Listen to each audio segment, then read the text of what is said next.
Hello, എല്ലാവർക്കും ബയോസ്റ്റിന്റെ +2 botany revision ക്ലാസ്സിലേക്ക് സ്വാഗതം. ഇന്ന് നമ്മൾ ഡിസ്കസ് ചെയ്യുന്നത് ഓർഗാനിസംസ് ആൻഡ് പോപ്പുലേഷൻ എന്ന ചാപ്റ്ററിലെ 100 ക്വസ്റ്റ്യൻസ് ആണ്. ഈ ചാപ്റ്ററുമായി ബന്ധപ്പെട്ട് ചോദിക്കാൻ ചാൻസ് ഉള്ളതും അതുപോലെ തന്നെ നീറ്റ് ക്വസ്റ്റ്യൻസും പ്രീവിയസ് ക്വസ്റ്റ്യൻസുമാണ് ഉൾപ്പെടുത്തിയിരിക്കുന്നത്. പോകാം ക്ലാസ്സിലേക്ക്. ആദ്യത്തെ ക്വസ്റ്റ്യന്റെ ഇൻട്രൊഡക്ഷൻ ഭാഗത്ത് നിന്നാണ്. What are the various levels of biological organisation? Biological ഓർഗനൈസേഷന്റെ വേരിയസ് ലെവൽസ് എന്തൊക്കെയാണ്? Macromolecules, cells, tissues, organs, individual organisms, population, communities, ecosystems and biomes. നമുക്കറിയാം മാക്രോമോളിക്യൂൾ ചേർന്ന സെൽസും, സെല്ലുകൾ ചേർന്ന ടിഷ്യൂസും, ടിഷ്യൂസ് ചേർന്ന ഓർഗൻസും, ഓർഗൻസ് ചേർന്ന് ഒരു ഇൻഡിവിജ്വൽ ഓർഗാൻസും, അതിന്റെ ഒരു ഗ്രൂപ്പിന്റെ പോപ്പുലേഷൻ എന്നും, ഡിഫറെന്റ് പോപ്പുലേഷൻ ചേർന്ന ഒരു ഏരിയ ആണ് കമ്മ്യൂണിറ്റീസ്. ആ കമ്മ്യൂണിറ്റികൾ ഉൾക്കൊള്ളുന്ന ഒരു larger area ecosystem, then BIOS. A population has certain attributes that an individual organism does not. What are they? Population attributes means population characters. ഒരു പോപ്പുലേഷന് മാത്രമുള്ള ക്യാരക്ടേഴ്സ്, അതായത് ഒരു ഇൻഡിവിജ്വൽ ഓർഗാൻസിന് ഇല്ലാത്ത ക്യാരക്ടേഴ്സ് ഏതൊക്കെയാണെന്ന് നോക്കാം. ഒന്നാമത് birth rate and death rate. 2 sex ratio. 3 age distribution. 4 population size.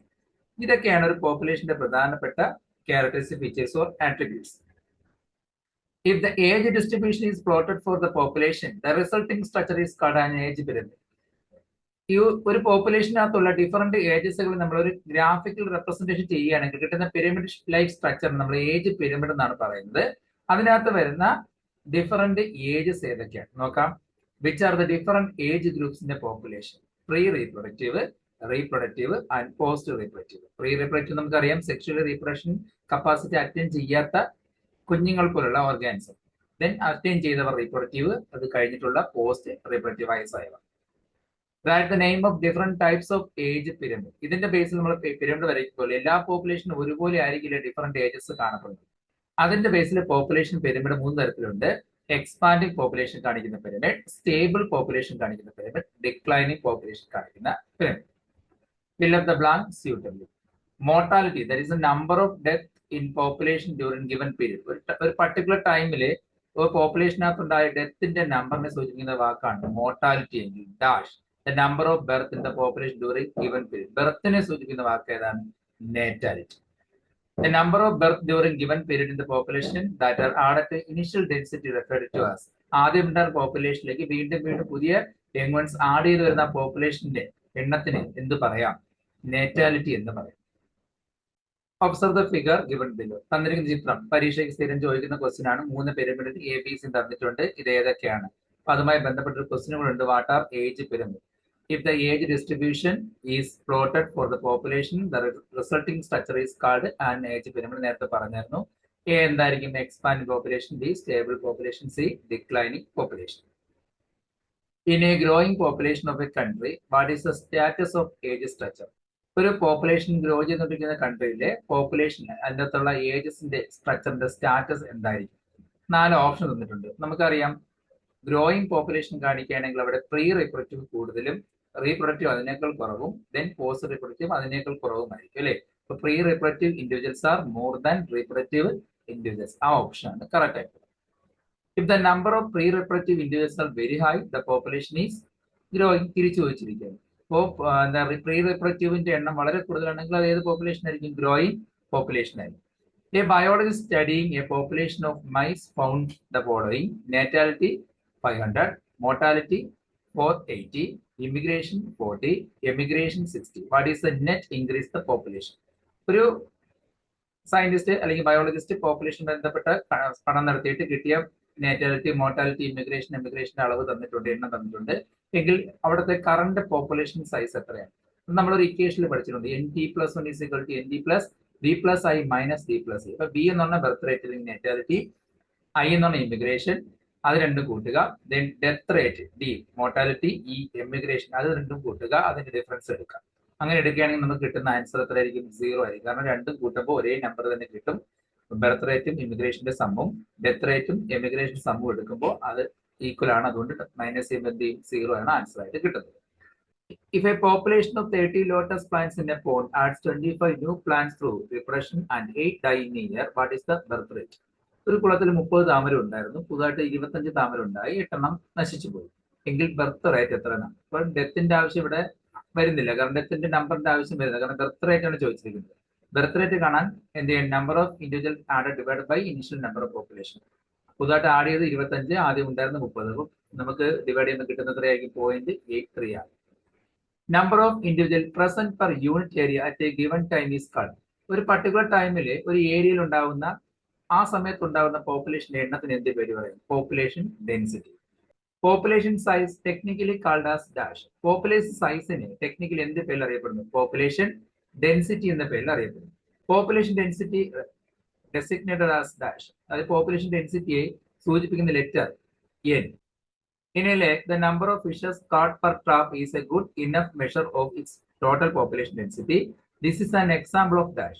അതായത് ഒരു കെണി വെച്ച് മീനുകളെ പിടിക്കുന്നത് പോപ്പുലേഷൻ ഡെൻസിറ്റി കണക്കാക്കുന്ന മെത്തേഡാണ്. പക്ഷേ ഏത് മെത്തേഡിലൂടെയാണ് അത് കണക്കാക്കുന്നത്, കറക്റ്റ് ആക്ച്വൽ നമുക്ക് നമ്പർ എടുക്കാൻ കഴിയില്ല. അപ്പൊ ഇത് റിലേറ്റീവ് ഡെൻസിറ്റി മെത്തേഡിലൂടെയാണ് ഒരു കുളത്തിലുള്ള മീനുകളുടെ എണ്ണം കണക്കാക്കുന്നത്. കാരണം നമുക്ക് എണ്ണി എടുക്കാൻ പാടല്ലേ. അപ്പോൾ ഓരോ ട്രാപ്പിലും പിടിക്കപ്പെടുന്ന മീനുകളുടെ എണ്ണം വെച്ച് നമുക്ക് റിലേറ്റീവ് ഡെൻസിറ്റി മെത്തേഡിലാണ് ഈ പോപ്പുലേഷൻ ഡെൻസിറ്റി കണക്കാക്കുന്നത്. The tiger census in our national park and tiger reserves is often based on. Tiger റിസർവിലെ നാഷണൽ പാർക്കിലുള്ള ടൈഗറിന്റെ എണ്ണം കണക്കാക്കുന്നത് ഏത് മെത്തേഡിലൂടെയാണ്, pug mark and faecal pellets. അതായത് ഫുട് പ്രിന്റിലൂടെയും ഫീക്കൽ പെല്ലറ്റ്സിന്റെ എണ്ണം വെച്ചും ആണ് നമുക്ക് അതും റിലേറ്റീവ് ഡെൻസിറ്റി മെത്തേഡ് എന്ന് വേണമെങ്കിൽ പറയാം. കാരണം ആ ഒരു ആക്യുറേറ്റ് നമ്പർ കിട്ടുന്നില്ല. അപ്പോൾ ആ ഒരു രീതിയിൽ ഇപ്പൊ പഗ് മാർക്കും അതുപോലെ ഫീക്കൽ പെല്ലറ്റ്സ് രീതിയിലും നമുക്ക് ടൈഗറിന്റെ സെൻസസ് എടുക്കാൻ പറ്റും. Differentiate natality and mortality. Write the alphabets used to indicate natality and mortality. ഇവിടെ ചോദിച്ചത് ഇത് പ്രീവിയസ് ക്വസ്റ്റ്യൻ ആണ്. നേറ്റാലിറ്റി മോർട്ടാലിറ്റി ഡിഫൈൻ ചെയ്യാനും അതിന്റെ ആ സൂചിപ്പിക്കുന്ന ലെറ്റർ എഴുതാൻ ചോദിച്ചിട്ടുണ്ട്. Natality refers the number of birth during given period of the population that are added to the initial density. സൂചിപ്പിക്കുന്ന ലെറ്റർ ബി ആണ്. മോർട്ടാലിറ്റി സൂചിപ്പിക്കുന്ന ലെറ്റർ ഡി ആണ്. Is the number of death in the population during given period. അടുത്ത question, natality, mortality, immigration, emigration are the 4 factors that affect population density in a region. Explain in 2 terms. അതായത് population density affect ചെയ്യുന്ന major factors ഏതൊക്കെ ചോദിച്ചാൽ 4 എണ്ണമാണുള്ളത്. നാറ്റാലിറ്റി, mortality, immigration, emigration. അതിൽ നാറ്റാലിറ്റി, mortality നമ്മളിപ്പോൾ explain ചെയ്തു. അതിൽ ഏതെങ്കിലും 2 എഴുതാനാണ് ചോദിക്കുന്നത്. അപ്പം 4 തന്നിട്ടുണ്ട്, ഏതെങ്കിലും 2 പഠിച്ചെഴുതുക. ഇമിഗ്രേഷൻ നോക്കാം. Is the number of individuals of population who left the habitat and gone elsewhere during the time period under consideration. അതായത് ഒരു പോപ്പുലേഷനിൽ നിന്നും എത്ര ഓർഗാനിസം വിട്ടുപോകുന്നു, ലെഫ്റ്റ് ആയി പോകുന്നു, അതിന്റെ എണ്ണമാണ് എമിഗ്രേഷൻ കൊണ്ട് സൂചിപ്പിക്കുന്നത്. അപ്പൊ എന്തായിരിക്കും ഇമിഗ്രേഷൻ? ആഗമനം, വന്നു ചേരുന്നത്. മറ്റു സ്ഥലത്തു നിന്നും എന്താ സ്പീഷീസ് വന്നു ചേരുന്നതിനാണ് ഇമിഗ്രേഷൻ എന്ന് പറയുന്നത്. That is the number of individuals of the same species that have come into the habitat from elsewhere during the time period under consideration. മറ്റു സ്ഥലങ്ങളിൽ നിന്നും ഒരു പോപ്പുലേഷൻ ഉള്ള സ്ഥലത്തേക്ക് അതേ സ്പീഷീസ് വന്ന് ചേരുന്നതിനെ ഇമിഗ്രേഷൻ എന്നും വിട്ടുപോകുന്നതിനെ എമിഗ്രേഷൻ പറയും. നാറ്റാലിറ്റി, മോർട്ടാലിറ്റി ഡെഫിനിഷൻ നമുക്കറിയാം. The density of population a given habitat during the given period fluctuate due to the changes in 4 basic process. List out them. How to these process affect the population density. ഇതും previous question ആണ്. Population density ഫ്ലക്ച്വേഷന് കാരണമാകുന്ന affect ചെയ്യുന്ന factors ഏതൊക്കെയാണ്? നേരത്തെ പറഞ്ഞ നാറ്റാലിറ്റി, mortality, immigration, emigration തന്നെയാണ്. അതിൽ ഏതൊക്കെയാണ് ആ ഫ്ലക്ച്വേഷന് കാരണമാണ്? അതിൽ ചിലത് ഇൻക്രീസിന് കാരണം, പോപ്പുലേഷൻ ഡെൻസിറ്റി ഇൻക്രീസ് ചെയ്യാനും, ചിലത് ഡിക്രീസ് ചെയ്യാനും കാരണമാവും, ഡിക്ലൈൻ ചെയ്യാനും കാരണമാവും. ഇൻക്രീസ് ചെയ്യാൻ സഹായിക്കുന്നത് നാറ്റാലിറ്റി, ഇമിഗ്രേഷനും. ജനനവും ആഗമനവുമാണ് എപ്പോഴും പോപ്പുലേഷൻ ഡെൻസിറ്റി ഇൻക്രീസ് ചെയ്യാൻ സഹായിക്കുന്നതെങ്കിൽ മോർട്ടാലിറ്റി ആൻഡ് ഇമിഗ്രേഷൻ അതെന്തിന് കാരണമാവും? പോപ്പുലേഷൻ ഡെൻസിറ്റി ഡിക്രീസ് ചെയ്യാൻ കാരണമാവും. The 4 factors that affect population density. Already പറഞ്ഞ കാര്യം തന്നെയാണ്. പോപ്പുലേഷൻ ഡെൻസിറ്റി അഫക്ട് ചെയ്യുന്ന factors mortality, natality, immigration and emigration. The size of population is not static. Which of the following leads to the decrease in population? അതും previous question ആണ്. Population size ഒരിക്കലും static അല്ല, ഇതിങ്ങനെ മാറിക്കൊണ്ടിരിക്കും. അതിന്റെ കുറയ്ക്കുന്നതിന് കാരണമായ ഫാക്ടേഴ്സ് ഏതൊക്കെ വെച്ചാൽ മോർട്ടാലിറ്റി, ഇമിഗ്രേഷനും. അങ്ങനെയാണെങ്കിൽ സെയിം ക്വസ്റ്റ്യൻ അടുത്തത് വായിച്ചു നോക്കുക. What are the factors responsible for increase in population in given area? Population density increase സഹായിക്കുന്ന ഏതൊക്കെയായിരിക്കും? നാറ്റാലിറ്റി, ഇമിഗ്രേഷൻ. നമ്മുടെ പോപ്പുലേഷനുമായി ബന്ധപ്പെട്ട ക്വസ്റ്റ്യൻ ഇക്വേഷൻ തന്നിട്ടുണ്ട്. N+1 = ND+D+I-D+C. ഇതിൽ എന്തൊക്കെയാണ് BIDE കൊണ്ട് ഉദ്ദേശിക്കുന്നതാണ് question. What does BIDE stands for? നമുക്കറിയാം B എന്താണ്? ബർത്ത് റേറ്റ് അല്ലെങ്കിൽ natality, D death rate or mortality, I immigration, E emigration. Which of the following factors contribute to the decline in population size? നീറ്റിന്റെ question ആണ്. Population size decline ചെയ്യാൻ സഹായിക്കുന്നത്. കുറച്ചുകൂടെ ഒന്ന് application ലെവലാണ് കൊടുത്തിരിക്കുന്നത്. ഡിക്ലൈൻ ചെയ്യുന്നത് എപ്പോഴും നമുക്കറിയാം മോർട്ടാലിറ്റിയും എമിഗ്രേഷനുമാണ്. പക്ഷെ ഇവിടെ കൊടുത്തിരിക്കുന്നത് ലോ ഡേറ്റാലിറ്റി, അത് ജനന നിരക്ക് കുറവും ഹൈ മോർട്ടാലിറ്റി മരണനിരക്ക് കൂടുതലുമാണെങ്കിൽ അവിടെയും പോപ്പുലേഷൻ സൈസ് അത് ഡിക്രീസ് ചെയ്ത് വരികയാണ് ചെയ്തത്. Observe the figure given below. Identify IBED. സ്ഥിരം ചോദിക്കുന്ന ക്വസ്റ്റൻ ആണ്. ഈ ചിത്രം തന്നിട്ട് ഓരോന്ന് ലേബലിൽ ചോദിക്കും. നമുക്കറിയാം ബി എന്താ natality, D mortality, I immigration, E emigration. If n is the population density at time t, then its density at time t plus 1 is dash. അതായത് പോപ്പുലേഷൻ ഡെൻസിറ്റി ടൈമിലുള്ള പോപ്പുലേഷൻ ഡെൻസിറ്റി n ആണെങ്കിൽ ഒരു final ടൈമിലുള്ള population density എത്രയാണ്? അതിന്റെ equation നമുക്കറിയാം n t plus 1 is equal to n t plus b plus i minus d plus e. The integral form of exponential growth equation as n t is equal to n0 e raised to rt.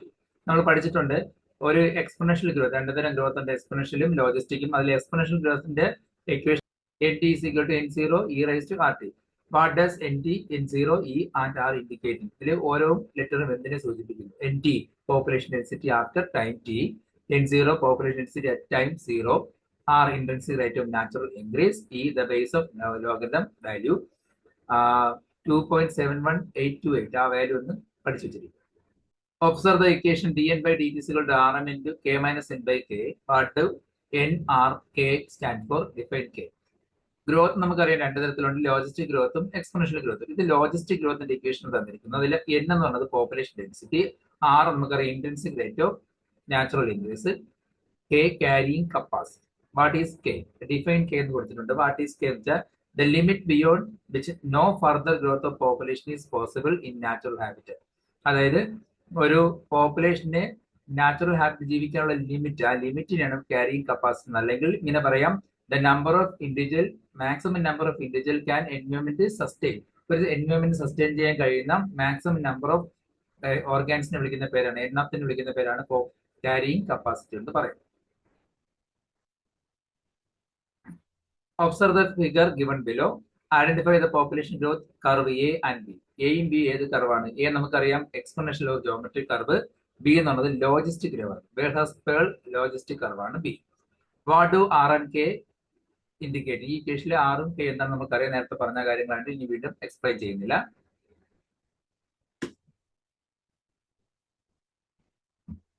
Observe the figure given below. Mention the significance of R in studying the population density. ഇപ്പൊ കഴിഞ്ഞ Christmas exam ചോദിച്ച question ആയിരുന്നു അല്ലേ? തന്നിരിക്കുന്ന ചിത്രം നമുക്കറിയാം population ഗ്രോത്തിനെ കാണിക്കുന്ന ഒരു ഗ്രാഫാണ്. അതിൽ ആറിന്റെ യൂസ് അല്ലെങ്കിൽ സിഗ്നിഫിക്കൻസ് എന്താണ്? That is a very important parameter chosen for assessing impact of any biotic or abiotic factor on a population growth. അതായത് പോപ്പുലേഷൻ ഗ്രോത്തിനെ അഫക്ട് ചെയ്യുന്ന ബയോട്ടിക് ഓർ എബയോട്ടിക് ഫാക്ടറിന്റെ ഇമ്പാക്ട് അസസ് ചെയ്യാൻ ഉപയോഗിക്കുന്ന ഒരു പാരാമീറ്റർ ആണ് ആർ കൊണ്ട് ഉദ്ദേശിക്കുന്നത്. Which type of logistic growth is considered to be more realistic? Realistic ആയിട്ട് നടക്കുന്ന ഗ്രോത്ത് ഏതാണ്? പോപ്പുലേഷൻ ഗ്രോത്ത് ഏതാണ്? എക്സ്പോണൻഷ്യൽ ആണ്, ലോജിസ്റ്റിക് ആണ്? ലോജിസ്റ്റിക് ഗ്രോത്ത് മോഡലാണ്. Population growth may be exponential or logistic. Differentiate between them. Population growth രണ്ടു തരത്തിലും നമുക്കറിയാം, അതിന്റെ ഡിഫറൻസ് ചോദിച്ചിട്ടുണ്ട്. എക്സ്പോണൻഷ്യൽ ഗ്രോത്ത് കർവ് ഇപ്പോൾ ഏത് ഷേപ്പിലായിരിക്കും? ജെ ഷേപ്ഡ് കർവ് ആണെങ്കിൽ ലോജിസ്റ്റിക്കലി എസ് ഷേപ്ഡ് കർവ് അല്ലെങ്കിൽ സിഗ്മോയ്ഡ് കർവ് ആയിരിക്കും. എക്സ്പോണൻഷ്യൽ ഗ്രോത്തിന്റെ പ്രത്യേകത തുടക്കത്തിൽ ലാഗ് ഫേസ് ഉണ്ടായിരിക്കും, പിന്നെ റാപ്പിഡ് ഗ്രോത്ത് ഫേസ് ആണ് ഉള്ളത്. എന്നാൽ എസ് ഷേപ്പിലെ ലാഗ് ഫേസ്, അതിനുശേഷം ആക്സിലറേഷൻ ഫേസ്, അത് കഴിഞ്ഞ് ഡീസിലറേഷൻ ഫേസ്, അത് കഴിഞ്ഞിട്ട് അസിപ്റ്റോൾ എന്നൊരു ഭാഗമാണ് വരുന്നത്. Growth stop suddenly due to the death of individuals. ഇവിടെ ജെ ഷേപ്ഡ് കർവ് പെട്ടെന്ന് നിൽക്കാൻ കാര്യം പെട്ടെന്ന് എല്ലാ ഓർഗൻസും ഫുഡ് കിട്ടാതെ നശിച്ചു പോകുന്നത് കൊണ്ടാണ്. എന്നാൽ വെൻ ക്യാരിങ് കപ്പാസിറ്റി അതിന്റെ മാക്സിമത്തിൽ എത്തുമ്പോൾ ഗ്രോത്ത് എന്ത് ചെയ്യുന്നു? സ്ലോ ചെയ്ത് ഒരു സ്റ്റേഷനറി ഫേസിൽ പോകുന്നതാണ് എസ് ഷേപ്പിന്റെ കർവിന്റെ പ്രത്യേകത. There is an ultimate supply of resources. Resource unlimited ആയിരിക്കും ജെ ഷേപ്പിലെ കർവില് അല്ലെങ്കിൽ എക്സ്പോണൻഷ്യൽ ഗ്രോത്തില്. ലോജിസ്റ്റിക് ഗ്രോത്തില് ന്യൂട്രിയൻസിലെ റിസോഴ്സ് ലിമിറ്റഡ് ആയിരിക്കും. എക്സ്പോണൻഷ്യൽ ഗ്രോത്ത് റിയലിസ്റ്റിക് ഗ്രോത്ത് അല്ല, നോട്ട് റിയലിസ്റ്റിക്. മറ്റേതാണെങ്കിൽ റിയലിസ്റ്റിക് ഗ്രോത്ത് ആണ് കാണിക്കുന്നത്. In a population, if the resources are limited, the growth is typically logistic. Resource limited ആണെങ്കിൽ logistic growth ആണ് കാണപ്പെടുന്നത്. The logistic population growth model or Bellhurst-Pearl logistic growth is represented by the equation നമുക്കറിയാം dn by dt is equal to rn into k minus n by k. അങ്ങനെയാണെങ്കിൽ exponential ഗ്രോത്തിന്റെ equation എന്താണ്? dn/dt = rn. ഇനി sigmoid growth curve, the phase where the population growth rate is at its maximum. ഒരു sigmoid കർവിൽ എവിടെയാണ് പോപ്പുലേഷന്റെ size അല്ലെങ്കിൽ growth rate maximum ആവുക? അത് ലോഗ് അല്ലെങ്കിൽ എക്സ്പോണൻഷ്യൽ അല്ലെങ്കിൽ acceleration ഫേസിലായിരിക്കും. When resources are in the habitats are unlimited, the population will typically show. Resource unlimited ആണെങ്കിൽ അവിടെ നടക്കുന്ന ഗ്രോത്ത് ഏതായിരിക്കും? എക്സ്പോണൻഷ്യൽ അല്ലെങ്കിൽ ജോമെട്രിക് ഗ്രോത്ത് ആയിരിക്കും. The maximum number of individuals of a population that given environment can sustain is called carrying capacity. Relative measure of reproductive success of an organism is called. For population evolved to maximize the reproductive fitness also called. ഒരു പോപ്പുലേഷൻ റീപ്രൊഡക്ഷനിലൂടെ അവരുടെ maximise കാണിക്കുന്ന ഫിറ്റ്നസിന് എന്ത് പേര് പറയാം? Darwinian fitness. What is the significance of the life history of an organism? ഒരു ഓർഗാനിസം ലൈഫ് ഹിസ്റ്ററിയുടെ സിഗ്നിഫിക്കൻസ് എന്താണ്? To maximise Darwinian fitness. Darwinian ഫിറ്റ്നസിലൂടെ അവരുടെ മാക്സിമം പോപ്പുലേഷൻ ഉൾക്കൊള്ളുക. Which of the following is correct for r selected species? Darwinian fitness എന്ന് പറയുമ്പോൾ high R value ആണ്. അതായത് അവിടെ ഹൈ ആർ വാല്യൂ ആകുമ്പോൾ അവിടെ അതുമായി കോറിലേറ്റ് ചെയ്ത് വരുന്നത് അല്ലെങ്കിൽ എൻവയോൺമെന്റിൽ ജീവികൾക്ക് ജീവിക്കാൻ പറ്റുന്ന സിറ്റുവേഷൻ ഏത് തരം റീപ്രൊഡക്ഷനിലൂടെ ആയിരിക്കും ഉണ്ടാകുന്നത്? സ്മാൾ സൈസ് പോപ്പുലേഷൻ ആയിരിക്കണം, ലാർജ് നമ്പർ ഓഫ് animals ആയിരിക്കും. What are the reproductive strategy has evolved for most birds and mammals? മാമൽസിലും ബേർഡ്സിലും കാണപ്പെടുന്ന റീപ്രൊഡക്റ്റീവ് സ്ട്രാറ്റജി ഏതാണ്? They breed many times and few large size offspring. ഒരുപാട് തവണ ബ്രീഡികളെ കഴിവും, പിന്നീട് ഉണ്ടാകുന്ന കുഞ്ഞുങ്ങളുടെ എണ്ണം വളരെ കുറവായിരിക്കും, ഫ്യൂ ആയിരിക്കും, പക്ഷെ സൈസ് എങ്ങനെയായിരിക്കും? വലുതായിരിക്കും. Organism that breed only once in the life time. ജീവിതത്തിൽ ഒരിക്കൽ മാത്രം ബ്രീഡ് ചെയ്യുന്ന ഓർഗാനിസിന്റെ എക്സാമ്പിൾ ഏതൊക്കെയാണ്? ഇവിടെ ഓപ്ഷൻ നോക്കുക. പെസഫിക് സാൽമൺ ഫിഷ് ഉണ്ട്, ബാംബു ഉണ്ട്. ഇത് രണ്ടും എക്സാമ്പിൾ ആണ്. അതുകൊണ്ടാണ് ബോത്ത് എ ആൻഡ് ബി എന്ന ഓപ്ഷൻ വന്നിരിക്കുന്നത്. The organism which breeds many times in the life time.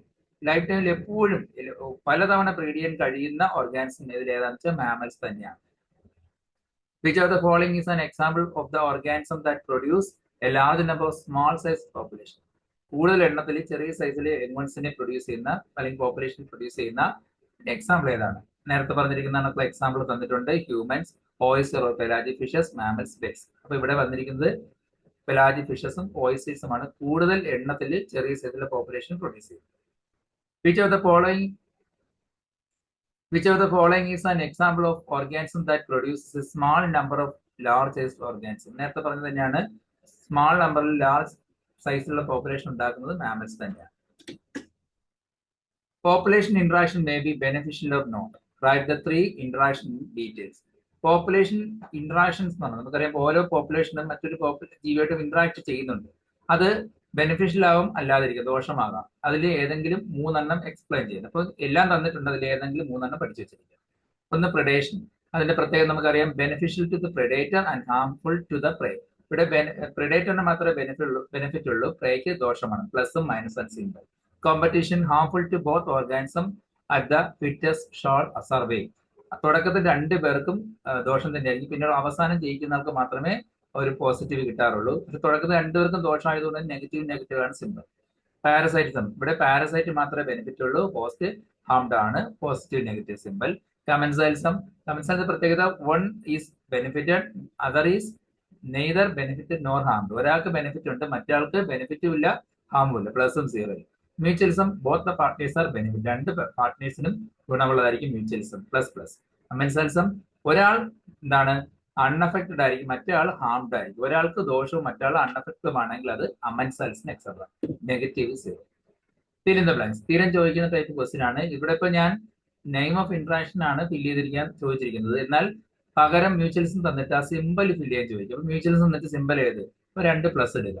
കമൻസൈൽസിൽ ചില പ്ലസ് തന്നിരിക്കും, ആ 0 ഡാഷ് തന്നിരിക്കും. അപ്പൊ ആ 0 അവിടെ ഫിൽ ചെയ്യുക. എങ്ങനെ വേണം ഫിൽ ചെയ്യാൻ ചോദിക്കുക, നിങ്ങൾ പഠിച്ചു വെച്ചിരിക്കുക. പ്ലസ് ഏത് ഇന്ററാക്ഷൻ ആണ്? മ്യൂച്വലിസം. +0 കമൻസൈലിസം. പ്ലസ് മൈനസ് അങ്ങനെ ചോദിക്കാറില്ല, ചോദിച്ചാൽ 2 ആൻസർ വരും. അത് പാരസൈറ്റിസം അല്ലെങ്കിൽ പ്രെഡേഷൻ. അപ്പൊ തന്നെ ക്വസ്റ്റ്യൻ തന്നിരിക്കുന്നത് മിക്കവാറും ഇത് തന്നിട്ട് സിമ്പിൾ എഴുതാനായിരിക്കും കൂടുതലും ചോദിക്കുന്നത്. Negative competition, -0 amensalism. Name the interaction in which both the interacting species are benefited. 2 species benefit ഉള്ള ഇന്ററാക്ഷൻ ഏതാണ്? Mutualism. Name the relationship between orchid plant and mango tree. ഓർക്കിഡും മാംഗോ ട്രീയും തമ്മിലുള്ള ബന്ധം. ഓർക്കിഡും അല്ലെങ്കിൽ ഏതെങ്കിലും പ്ലാന്റുമായിട്ടുള്ള ബന്ധം. ഓർക്കിഡ് കൊണ്ട് ഒരു ദോഷവും ആ പ്ലാന്റിന് ഇല്ല. അപ്പൊ ഏതായിരിക്കും? ഓർക്കിഡിന് മാത്രമേ ഗുണമുള്ളൂ, +0 ആണ്. അപ്പോൾ commensalism. Name the interaction which one organism captures and feed on other. ഒരു ഓർഗാനിസം മറ്റൊന്നിനെ പിടിച്ച് തിന്നുന്നു. ഏത് ഇന്ററാക്ഷൻ ആണ്? പ്രിഡേഷൻ ആണ്. Insect which are feeding on plants and other parts of plants are called. ഇൻസെക്ടുകൾ പ്ലാന്റ്സിന്റെ ജ്യൂസ് അല്ലെങ്കിൽ പ്ലാന്റ്സിന്റെ പാർട്സ് കഴിക്കുകയാണെങ്കിൽ അത്തരം ഇൻസെക്ടുകൾ എന്ത് പേര് അറിയപ്പെടുന്നത്? Phytophagous. Name the interaction between two organism for same resource. ഒരേ റിസോഴ്സിന് വേണ്ടിയുള്ള ജീവികളുടെ ഇന്ററാക്ഷൻ എന്ത് പേര് പറയും? Competition. A mechanism that promote coexistence rather than exclusion is called dash. അതായത് ചില ജീവികൾ തമ്മിൽ ഇന്ററാക്ട് ചെയ്യുമ്പോൾ രണ്ട് ജീവികൾ ഒരേ കണക്കുള്ള പവറുള്ള ഓർഗാനിസം ആണെങ്കിൽ ഒരാൾ മാത്രമേ അവിടെ ജയിക്കുള്ളൂ. ഒരാളുടെ സർവേ ചെയ്യും, മറ്റേ അവിടെ നിന്ന് എലിമിനേറ്റ് ചെയ്ത് പോകും. അത് എക്സ്ക്ലൂഷൻ എന്ന് പറയും. കോമ്പറ്റീറ്റീവ് എക്സ്ക്ലൂഷൻ പഠിച്ചിട്ടില്ലേ? ആടും ആമയും ഇന്ററാക്ട് ചെയ്യുമ്പോൾ ആടിന്റെ ഗ്രേറ്റർ ബ്രൗസിംഗ് കാരണം ആടുകൾ അവിടെ നിലനിൽക്കും, ആമകൾ പതുക്കെ ആ ഏരിയയിൽ നിന്ന് വിഡ്രോ ആയി പോകും. അതാണ് കോമ്പറ്റീറ്റീവ് എക്സ്ക്ലൂഷൻ. എന്നാൽ ചില ജീവികൾക്കിടയിൽ ഈ എക്സ്ക്ലൂഷൻ ഇല്ലാതെ അവിടെ ഒരു രണ്ടുപേരും ഒരുമിച്ച് നിലനിന്ന് പോകുന്ന ഒരു മെക്കാനിസം കാണിക്കും. അതെന്താണെന്ന് വെച്ചാൽ അത് റിസോഴ്സ് പാർട്ടീഷനിങ് ആണ്. Name the interaction in which one species harmed and the other is neither benefit nor harm. ഒരാൾക്ക് ദോഷവും മറ്റാൾ അൺഅഫക്റ്റഡുമാണെങ്കിൽ -0 amensalism. Observe the relationship between first two terms and fill the blanks. Mycorrhiza മ്യൂച്വൽസിന് example ആണെങ്കിൽ lice on human. തലയിലുള്ള പെയിൻ ഏതിന് example ആണ്? Parasites. The feeding efficiency of one species is reduced due to the interfering and inhibitory presence of the other species even if resources are abundant. ഒരു സ്ഥലത്ത് resource ഫുഡും സ്പേസും abundant ആണ്, എന്നാൽ ഒരു ജീവിയുടെ ഇന്റർഫിയറിംഗ് കാരണം, അതിന്റെ ഗ്രേറ്റർ ബ്രൗസിംഗ് കാരണം, അതിന്റെ ഇൻഹിബിറ്ററി പ്രസൻസ് കാരണം മറ്റൊരു ജീവിയുടെ ഫീഡിംഗ് എഫിഷ്യൻസി കുറയുന്നതിന് എന്ത് പേര് പറയാം? Interference competition. ഇതിന്റെ എക്സാമ്പിൾ നേരത്തെ പറഞ്ഞ ആടും ആമയും ബെസ്റ്റ് എക്സാമ്പിൾ ആണ്. Interference competition example. Suckerfish and shark live in close association. The classic example of suckerfishും ഷാർക്കും എക്സാമ്പിൾ നമുക്കറിയാം കമൻസൈൽസ് ഉണ്ട്. ഷാർക്കിന് ഗുണവുമില്ല ദോഷവുമില്ല, സക്കർഫിഷിന് മാത്രമേ ഗുണമുള്ളൂ. Plants have evolved astonishing variety of morphological and chemical defense against herbivores. Plants herbivores നിന്നും പ്രൊട്ടക്ഷന് വേണ്ടി പല പ്രത്യേക തരത്തിലുള്ള ഡിഫൻസ് മെക്കാനിസം അഡോപ്റ്റ് ചെയ്തിട്ടുണ്ട്. Which is the most common morphological means of defence in plants. പ്ലാന്റ്സിൽ കാണപ്പെടുന്ന മോർഫോളജിക്കലായിട്ട് കാണപ്പെടുന്ന പുറമേ കാണപ്പെടുന്ന മോസ്റ്റ് കോമൺ ഡിഫൻസ് മെക്കാനിസം ഏതാണ്? പ്രസൻസ് ഓഫ് തോൺസ് അല്ലെങ്കിൽ spines. Select the non parasitic organism from the list given below. തന്നിരിക്കുന്നതിൽ നോൺ പാരസൈറ്റ് ഏതാണ്? അപ്പൊ അതിൽ നമുക്കറിയാം എപ്പിഫൈറ്റിക് ഓർക്കിഡ്. എപ്പിഫൈറ്റ്സ് എന്താണ്? ഷെൽട്ടറിന് വേണ്ടി മാത്രം മറ്റുള്ളവരെ ആശ്രയിക്കുന്നവരാണ് epiphytes. Name the association between fungi and roots of higher plants. നമുക്കറിയാം മൈക്കോറൈസ. മൈക്കോറൈസയുടെ പ്രത്യേകം നമുക്കറിയാം ഫംഗസിന് ഗുണവും റൂട്ടിനും ഗുണമാണ്. ഫംഗസ് എന്ത് ചെയ്യുന്നു? ഹൈഫി വെച്ച് വാട്ടറിന് അബ്സോർവ് ചെയ്ത് കൊടുക്കുന്നു, റൂട്ടിന് വാട്ടറും കിട്ടും, തിരിച്ച് ഫംഗസിന് അത് ഫുഡ് കൊടുക്കുകയും ചെയ്യും. The parasitic bird lays its eggs in the nest of the host and the host bird incubate it. Name the type of parasitic interaction. ഒരു പാരസൈറ്റ് ബേർഡ് ഒരു ജീവിയുടെ കൂട്ടിൽ മുട്ടയിടുന്നു, ഹോസ്റ്റ് ആ മുട്ടയ്ക്ക് ഇൻക്യുബേഷൻ പീരീഡിൽ ഇരുന്ന് അതിനെ ഹാച്ച് ചെയ്ത് കുഞ്ഞുങ്ങളെ ആക്കി കൊടുക്കുന്നു. ആ ഇന്ററാക്ഷൻ പാരസൈറ്റ് ഇന്ററാക്ഷന്റെ പേര് brood parasites. Interaction between sea anemone and clownfish. Example for commensals. Sea anemone clownfishനും നമുക്കറിയാം sea anemone ഒരു ഗുണവുമില്ല ദോഷമില്ല, ഫിഷിന് മാത്രമേ ശത്രുക്കളിൽ നിന്ന് രക്ഷ നേടാൻ പറ്റൂ. commensals. ടൈഗർ ഈറ്റിംഗ് ഡിയർ ഏതൊരു എക്സാമ്പിൾ ആണ്? പ്രിഡേഷൻ. അതുപോലെ ബട്ടർഫ്ലൈ ഫീഡിംഗ് പോളൻ. അത് തീറ്റയാണെങ്കിലും രണ്ടുപേർക്കും ഗുണമാണ്. ബട്ടർഫ്ലൈ കൊണ്ട് പോളിനേഷനും ബട്ടർഫ്ലൈക്ക് തിരിച്ച് ഫുഡും കിട്ടുന്നതും മ്യൂച്വലിസമാണ്. Interaction between human liver fluke on snail. ഒരു സ്നെയിലിന്റെ പോലെ ലിവർ ഫ്ലൂക്ക് ഉള്ളത് നമുക്കറിയാം പാരസൈറ്റിസ്. അതുപോലെ സ്പാരോ ഈറ്റിംഗ് സീഡ് ഏതിന് എക്സാമ്പിൾ ആണ്? Predation. Cattle egret foraging close to cattle. വെള്ള കൊക്കി പശുവിന്റെ അടുത്ത് മേഞ്ഞടക്കുന്ന പശുവിന്റെ അടുത്ത് കൊക്കുകൾ ഇരിക്കുന്നത് ഏതിന് എക്സാമ്പിൾ ആണ്? കമൻസാലിസമാണ്. കാരണം കൊക്കിന് ഗുണം, പശു മേഞ്ഞടക്കുമ്പോൾ അതിന് പുല്ലുകൾക്കിടയിൽ നിന്ന് പറക്കുന്ന പ്രാണികളെ പിടിച്ചിരുന്നു. പശുവിന് അതുകൊണ്ട് ഗുണവുമില്ല ദോഷവുമില്ല. അതുപോലെ മൊണാർക്ക് ബട്ടർഫ്ലൈ ബേർഡ് തമ്മിൽ ഇന്ററാക്ഷൻ പ്രിഡേഷൻ ആണ്. മൊണാർക്ക് ബട്ടർഫ്ലൈ ശരിക്കും പറഞ്ഞാൽ ബേർഡ് തിന്നത്തില്ല മൊണാർക്ക് ബട്ടർഫ്ലൈ, കാരണം ആ ബട്ടർഫ്ലൈക്ക് അതൊരു പോയിസണസ് കെമിക്കൽ ഉള്ളത് കൊണ്ട് ബേർഡ്സ് തിന്നാറില്ല. എന്നാലും ഇന്ററാക്ഷൻ പ്രിഡേഷൻ എക്സാമ്പിൾ ആണ്. Name the interaction associate with Abingdon tortoise and goat. നമുക്കറിയാം ആടും ആമയും തമ്മിൽ കോമ്പറ്റീഷൻ ആണ്. Name the interaction between cuscuta and hedge plant. കസ്ക്യൂട്ടയും ഏതെങ്കിലും ഒരു മരവുമായിട്ടുള്ള ഇന്ററാക്ഷൻ ചോദിച്ചാൽ അത് പാരസൈറ്റിസം ആണ്. അതുപോലെ ബർണക്കിൾസും വെയിൽസും തമ്മിലുള്ള ഇന്ററാക്ഷൻ ക്വസ്റ്റ്യൻ ചോദിച്ചാൽ എന്താണ്? അത് കമൻസൈൽസം ആണ്. ഫെക്ട്രി ആൻഡ് വാസ് ഏത് ഇന്ററാക്ഷൻ ആണ്? മ്യൂച്വലിസം. ആൽഗയും ഫംഗയും, ലൈക്കനകത്തുള്ള ആൽഗയും ഫംഗയും ഏത് ഇന്ററാക്ഷൻ എക്സാമ്പിൾ ആണ്? മ്യൂച്വലിസം. അതുപോലെ ബലാനസ് ബർണക്കിളും ചതാമലസ് ബർണക്കിളും തമ്മിൽ interaction competition. Name the interaction associate with visiting flamingos and resident fishes in American leaves. അതും competition example. Name the intermediate host in liver fluke. Liver ഫ്ലൂക്കിന് 2 ഹോസ്റ്റുകളുണ്ട്. ഏതൊക്കെയാണത്? ഒന്ന് സ്നെയിലും ഒന്ന് ഫിഷുമാണ്. Connell's elegant field experiment associate with. ഈ Connell's elegant field experiment ഏതുമായി ബന്ധപ്പെട്ട പരീക്ഷണമായിരുന്നു? കോമ്പറ്റീഷനുമായി ബന്ധപ്പെട്ട ബലാനസ് ആൻഡ് ചതാമലസ് ബർണക്കിൾസുമായി ബന്ധപ്പെട്ട പരീക്ഷണമായിരുന്നു. Write an example for brood parasites. Brood parasite example ചോദിച്ചാൽ Kuku lays eggs in the nest of crow. കാക്കക്കൂട്ടിൽ കുയില് മുട്ടയിടുന്നു. Parasites evolved the special adaptation to live on host. What are they?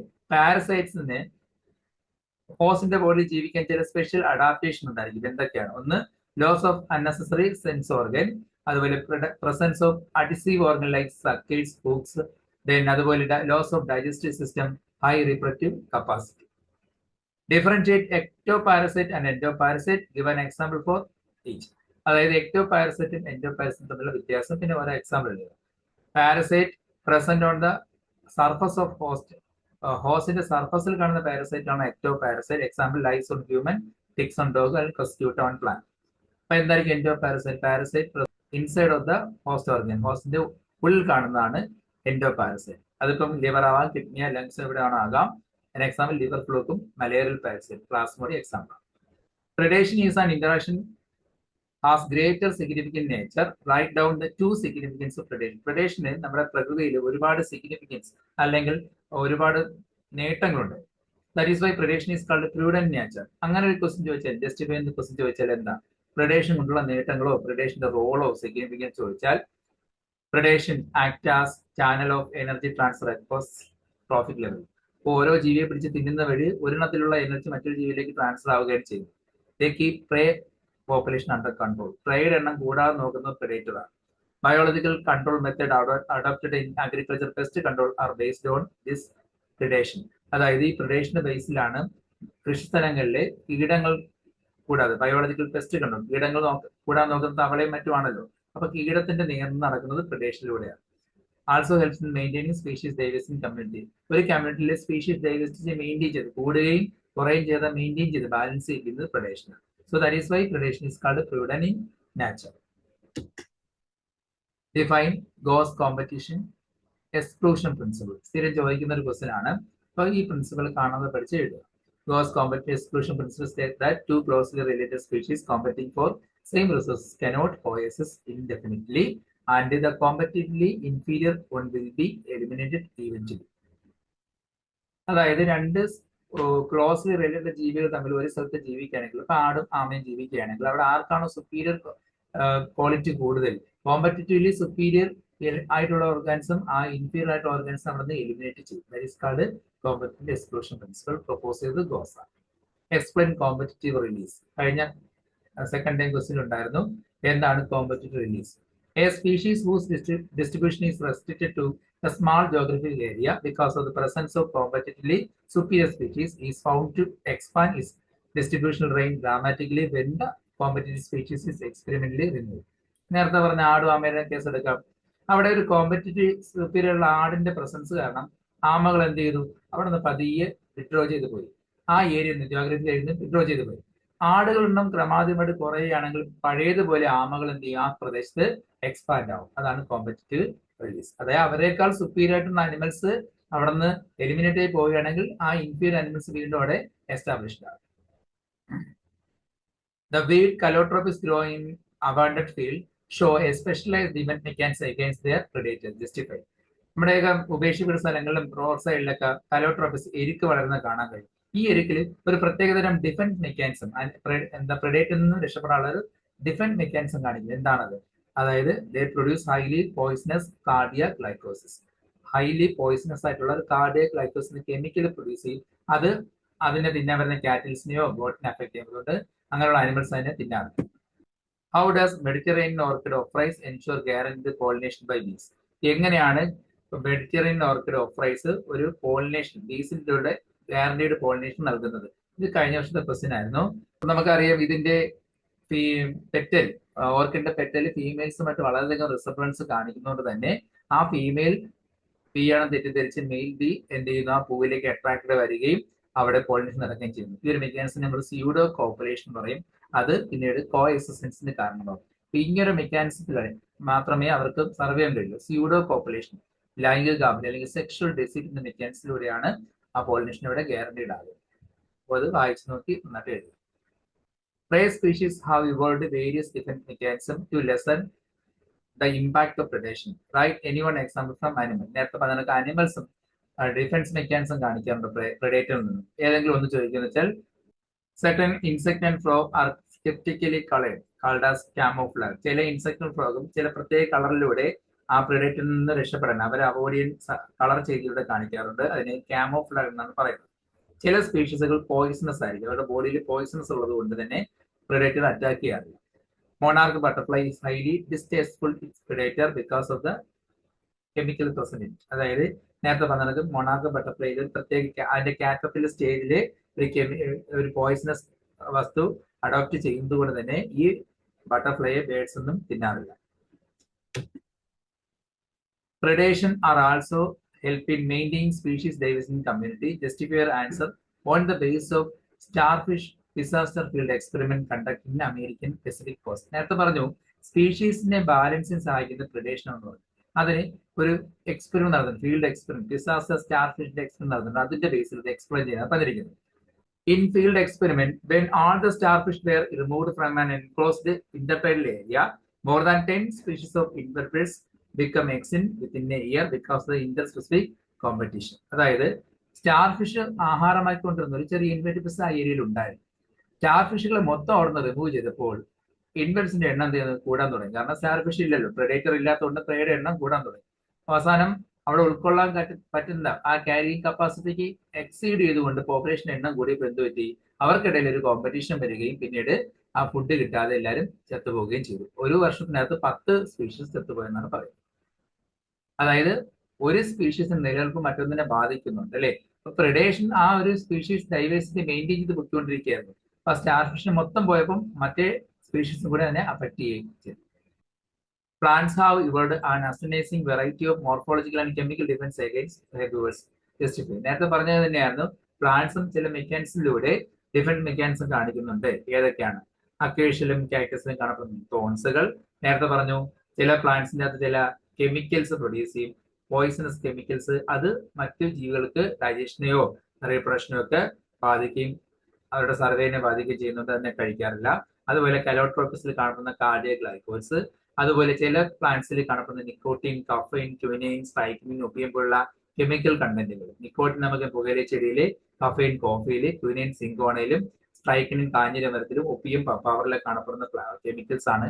ഈ chemicals ഉള്ള plants ഒന്നും അതിന്റെ പ്രെഡേറ്റേഴ്സ് എന്ത് ചെയ്യാറില്ല, അറ്റാക്ക് ചെയ്യാറില്ല. ഇതിൽ ഏതെങ്കിലും എഴുതുക. Certain exotic species are introduced into the geographical area. They become invasive and start spreading fast because the invaded land does not have its natural predators. Substantiate your answer with a suitable example. അതായത് ചില വിദേശിനം ചെടികളെ അല്ലെങ്കിൽ ജീവജാലങ്ങളെ നമ്മൾ ഒരു ഏരിയയിലേക്ക് introduce ചെയ്യും. പിന്നീട് ആ ഈ പ്രദേശത്ത് വളരെയധികം ഫാസ്റ്റിൽ സ്പ്രെഡ് ആവുന്നു. കാരണം അവർക്ക് നാച്ചുറൽ ആയിട്ട് എനിമി അവിടെ ഇല്ലാത്തതുകൊണ്ട്, പ്രെഡേറ്റർ ഇല്ലാത്തതുകൊണ്ട് അവിടെ വളരെയധികം വളർന്ന് മറ്റ് പ്രശ്നങ്ങളുണ്ടാകും. ആ അനുയോജ്യമായ ഒരു എക്സാമ്പിൾ നൽകി ഒരു ചോദ്യത്തിനെ സാധൂകരിക്കാൻ അല്ലെങ്കിൽ ന്യായീകരിക്കാനാണ് പറഞ്ഞിരിക്കുന്നത്. എക്സാമ്പിൾ നമുക്കറിയാം, പ്രിക്ലി പിയർ കാക്ടസിനെ ഓസ്ട്രേലിയയിൽ ഇൻട്രൊഡ്യൂസ് ചെയ്തു. 1920 ഇൻട്രൊഡ്യൂസ് ചെയ്തപ്പോൾ നാച്ചുറൽ പ്രെഡേറ്റർ ഇല്ലാത്തത് കൊണ്ട് തന്നെ ഈ കാക്ടസ് എന്ത് ചെയ്തു, വളരെയധികം സ്പ്രെഡ് ചെയ്ത് ഭയങ്കര പ്രശ്നങ്ങൾ ഉണ്ടാക്കി, പ്രോബ്ലംസ് ഉണ്ടാക്കി. പിന്നെ ഈ പ്രോബ്ലം എങ്ങനെയാണ് സോൾവ് ചെയ്തത്? അവിടേക്ക് ആ കാക്ടസിന്റെ പ്രെഡേറ്റർ ആയിട്ടുള്ള മോത്തിനെ ഇൻട്രൊഡ്യൂസ് ചെയ്യുന്നത് അല്ലെ. അപ്പൊ കാക്ടസിനെ ഇൻട്രൊഡ്യൂസ് ചെയ്തു, പിന്നെ അതിനെ നശിപ്പിക്കാൻ വേണ്ടി അതിന്റെ പ്രെഡേറ്റർ ആയിട്ടുള്ള മോത്തിനെയും കൂടെ ഇൻട്രൊഡ്യൂസ് ചെയ്തപ്പോഴാണ് ഈ പ്രോബ്ലം പരിഹരിക്കാൻ പറ്റിയത്. What are the harmful effect of parasite on host? ഹോസ്റ്റിൽ പാരസൈറ്റ് ഉണ്ടാകുന്ന ഹാർംഫുൾ എഫക്ട് എന്തൊക്കെയാണ്? They may reduce the survival, growth and reproduction of host. ഹോസ്റ്റിന്റെ സർവൈവലിനെയോ ഗ്രോത്തിനെയോ റീപ്രൊഡക്ഷൻ എഫക്ട് ചെയ്തേക്കാം. റെഡ്യൂസ് ഇറ്റ്സ് പോപ്പുലേഷൻ ഡെൻസിറ്റി, അതുപോലെ പോപ്പുലേഷൻ ഡെൻസിറ്റി കുറയ്ക്കാം. They might render the host more vulnerable to their predator by making it physically weak. ബോഡിക്കകത്ത് ഒരു ഹോസ്റ്റിന്റെ ബോഡിക്കകത്ത് parasite കൂടുതലാണെങ്കിൽ അവരുടെ body week ആവും. ആ സമയത്ത് അവരെ പ്രെഡേറ്റർ ഒന്ന് അറ്റാക്ക് ചെയ്ത് ആഹാരമാക്കുകയും ചെയ്യും. Darwinian fitness is represent by NEET question ആണ്, high are the asymptote in a logistic curve is obtained when. Logistic കർവിൽ അസിംപ്റ്റോട്ട് കിട്ടുന്നത് എപ്പോഴാണ്? ക്യാരിങ് കപ്പാസിറ്റി പോപ്പുലേഷൻ ഡെൻസിറ്റിയും ഈക്വൽ ആവും, മാക്സിമൈസ് എത്തുമ്പോഴാണ് അല്ലെ. ആ ഒരു ലിമിറ്റിനകത്ത് പോപ്പുലേഷൻ എത്തുമ്പോൾ പിന്നെ ആ ഒരു ലിമിറ്റിൽ ഉൾക്കൊണ്ട് ജീവിച്ചു പോവുകയാണ് ചെയ്യുന്നത്. അതിനർത്ഥം ലിമിറ്റും ക്യാരിങ് കപ്പാസിറ്റിയും പോപ്പുലേഷൻ ഡെൻസിറ്റിയും ഈക്വൽ ആവുമ്പോൾ കെയും എന്നും ഈക്വൽ ആവുമ്പോഴാണ്. പ്രീവിയസ് ക്വസ്റ്റ്യൻ ആണ്, NEET question. Which of the following is an ectoparasite. തന്നിരിക്കുന്നതിൽ എക്ടോ പാരസൈറ്റ് എന്ന് വെച്ചാൽ തന്നിരിക്കുന്ന എല്ലാം തന്നെ എന്താണ്? എക്ടോ പാരസൈറ്റുകളാണ്. So all of these answer. The following commensals ഇതിലേതാണെന്ന് നമുക്കറിയാം. Worked on a tree. Predation നമുക്കറിയാം, കാക്ടസ് ആൻഡ് മോത്ത്. കോമ്പറ്റീഷൻ അവിടെ tortoise and goat. Parasites loranthus. The principle of competitive exclusion, which states that two closely related species competing for the same resource cannot coexist indefinitely, was first discovered by. NEET question ആണ്. Competitive exclusion പറഞ്ഞത് ആരാണ്? ആദ്യമായിട്ട് പറഞ്ഞത് ഗ്രോസ്. Which of the following is an example of resource partitioning? Resource partition example ഇതിൽ ഏതാണ്? എന്തായിരുന്നു resource partitioning? അവിടെ എക്സ്ക്ലൂഷൻ നടക്കാതെ ഒരു കോഎക്സിസ്റ്റൻസ് നടക്കുന്ന മെക്കാനിസമാണ്. അതിന് എക്സാമ്പിൾ തന്നിരിക്കുന്നത് ഒരു മരത്തിൽ കാണപ്പെടുന്ന 5 തരം ബാബ്ലേസ് കിളികളാണ്. 5 closely related species of warblers living on a same tree eating different insects. ആഹാരം പലതാണെങ്കിൽ അവിടെ 5 തരം കിളികൾ ഒരു ഇൻസെക്റ്റുകൾ തമ്മിൽ കോമ്പറ്റീഷൻ നടക്കില്ല. Which of the following is considered as hidden interaction that helps in coexistence of species? അത് ഹിഡൻ ആയിട്ടുള്ളൊരു മെക്കാനിസം കോഎക്സിസ്റ്റൻസിന് ഹെൽപ്പ് ചെയ്യുന്നത് ഏതാണ്? റിസോഴ്സ് പാർട്ടീഷൻ തന്നെയാണ്. Monarch butterflies defends themselves from predators by having a special chemical in their body. This is an example of chemical effects. Poisonous cardiac glycosis produced by ഏത് plant ആണ് produce ചെയ്യുന്നത്? Calotropis. Which plant employs sexual deceit in mutualism? മ്യൂച്വലിലൂടെ sexual deceit കാണിക്കുന്ന ആരാണ്? ഒഫ്രൈസ് എന്ന orchid. What is mycorrhiza? അപ്പോൾ നേരത്തെ പറഞ്ഞു ഫംഗസ് റൂട്ടുകൾ ഇന്ററാക്ഷൻ ആണ്. അവിടെ ഫംഗസ് എന്ത് ചെയ്യുന്നു? ഐസ് വെച്ച് വാട്ടർ അബ്സോർബ് ചെയ്ത് പ്ലാന്റ്സിന് കൊടുക്കുന്നു, വാട്ടറും ന്യൂട്രിയൻസും കൊടുക്കുന്നു, പ്ലാന്റ് തിരികെ ഫുഡും ഷെൽട്ടറും കൊടുക്കുകയും ചെയ്യും. ഇന്നത്തെ ക്ലാസ് മനസ്സിലായോ? ഇന്നത്തെ ക്ലാസ്സിൽ ഓർഗാനിസം പോപ്പുലേഷനിലെ മാക്സിമം ക്വസ്റ്റ്യൻസ് ഉൾക്കൊള്ളിച്ചിട്ടുണ്ട്. ടെസ്റ്റ് നന്നായിട്ട് വായിക്കുക, അതോടൊപ്പം ചിത്രങ്ങൾ നോക്കുക. ക്ലാസ് മനസ്സിലായെങ്കിൽ ലൈക്ക് ചെയ്യുക, സബ്സ്ക്രൈബ് ചെയ്യുക. എല്ലാവർക്കും wish you all the best.